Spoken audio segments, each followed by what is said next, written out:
Welcome to Outnumbered Overtime on the web with Mr. Howard Kurtz from Media Buzz, one of your favorite weekend shows here, at least one of mine on the Fox News channel. How did your first time on Outnumbered go? How would you rate it, scale of 1 to 10? It was an 11. It was a learning experience watching all of you in action. And I have actually a question for all of you.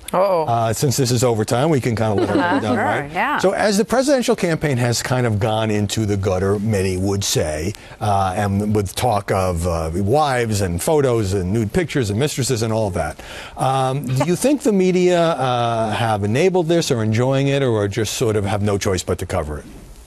Well, first, I think you have to say this is what the people want, because people are watching this in large droves. They're showing up at these rallies for the candidates. You're seeing more interest in this election than we have. I'm talking about the tawdry stuff. What? People want that too. They probably do. It obviously hasn't turned them off because voter turnout has been extremely successful.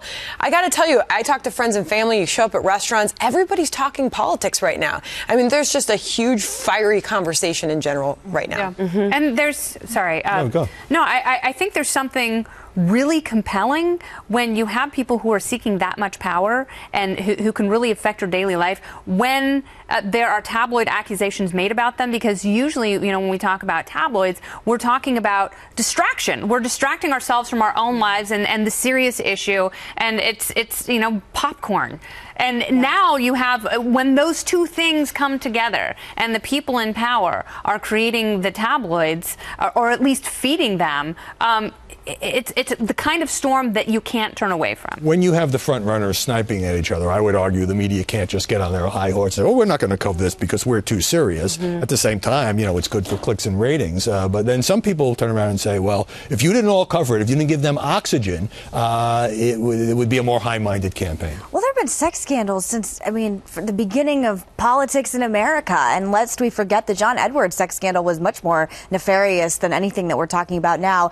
And also involved the National Enquirer. And also involved the National Enquirer, exactly. Yeah. So my problem actually is I host a radio show, and I always try and make these serious issues accessible and easy to digest by people that are just trying to drive home and get a little bit of information, because not so many people, we're a very small minority that does what we do. And I think sometimes journalists get on their intellectual high horse and they're like, well, why aren't they reading my 8,000 word print, whatever on the history of whatever? And it's like, people don't have this kind of time. A lot of people are working 2 jobs just trying to get by, and they just want information in the kind that they can get. So I don't have a problem with the media molding with the times. So is it popcorn, as Kennedy says, or is it revealing of character, and also how candidates deal with the swirl of scandalous charges and countercharges? Well, I think it points to a culture that's pretty coarsened and pretty eroded.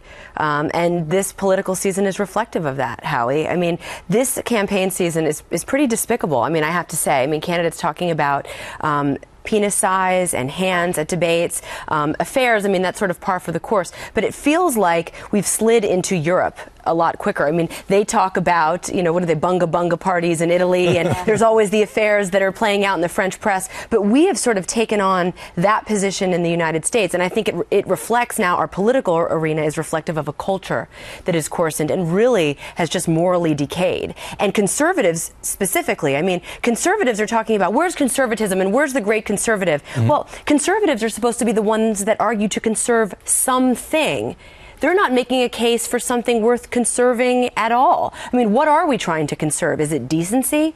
Is it kindness? Is it respect? Because all those things have been lost. So when I look at conservatives in this race, I say, you have to give us something worth conserving and fighting for. And they're not really doing that. There is a serious debate going on about conservatism, about the future of the country. I mean, you see it in the Sanders candidacy, you see it in the Trump candidacy, people who are taking on the political establishment. But it seems like every time that gets any traction, we get distracted by the shiny objects, the things that are easy to talk about, which are the insults and the sexual innuendo, and here's a picture of my wife and here's a picture of your wife.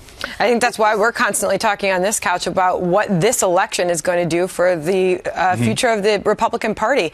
It does seem that things are changing, and the definition of conservatism has changed dramatically over time. But the one thing I want to say is good journalists rise to the top. There's an interview today, and I apologize, I forgot his name, in Wisconsin, a radio show host that really pressed Donald Trump, really got him squirming. And I think if the right journalist is put in the right situation, you'll get the answers. I think sometimes it's just journalists want to have, sound bites lights and entertainment. But I actually think if you put the right person in front of these candidates, you'll get decent answers, or at least reflections of who the candidates actually are. Yeah, 2 reporters from the New York Times spent 100 minutes on the phone with Donald Trump talking about the nuances of foreign policy, and I think that was a good exercise in journalism. Charlie Sykes. Sorry, just want to say that. Okay. Charlie Sykes. I think that's a good exercise, but then you get into this question when television has to compress it, how much traction does a more complicated story like that get versus, oh, he pointed the finger and said he leaked this thing about me and my family.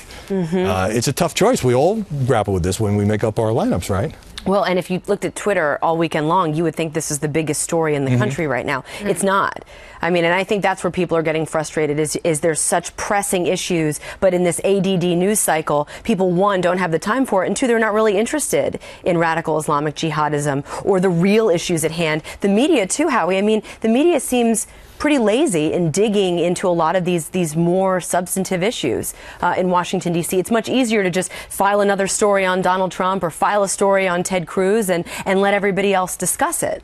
Well, every once in a while, reality intrudes on the reality show campaign, and we saw this with the Brussels bombing most recently, and of course the attacks in Pakistan on Sunday. And then the media tend to get more serious, but you know, we have very short attention spans, and it's very easy to be distracted by the latest bit of, as you say, popcorn. Yeah, but that's what tabloids are. And normally we see celebrities on the cover of Life and Style and In Touch, and it's like, oh, Blake Shelton and Gwen Stefani. Oh my goodness. But hasn't that been a huge change, though, in this election?